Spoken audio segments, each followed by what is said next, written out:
Hello বন্ধুরা, আমি শুভদীপ। আজকের ভিডিওতে আমি বলবো একদিনে মাইসোরের ফেমাস স্পটগুলো কীভাবে কভার করবে। ফার্স্টেই আমরা যাব চামুন্ডি হিলস অথবা চামুন্ডেশ্বরী টেম্পল, যেটা তোমরা মাইসোর সিটি বাস স্ট্যান্ড থেকে 40 টাকায় গিয়ে আবার ঘুরে আসতে পারবে। সেকেন্ড, তোমরা যাবে মাইসোর জু, যেটা চামুন্ডি হিলস থেকে আসার পথেই পড়বে।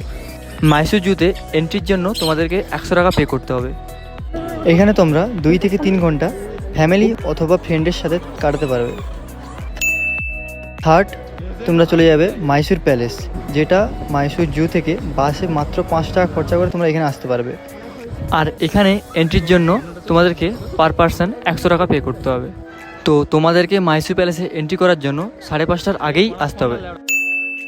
ফোর্থ, তোমরা চলে যাবে মাইসোর চার্চ, যেটা মাইসোর প্যালেস থেকে 20 টাকা অথবা 30 টাকায় অটো অথবা উবারে গিয়ে তোমরা যেতে পারবে। এই ছিল আজকের ভিডিও।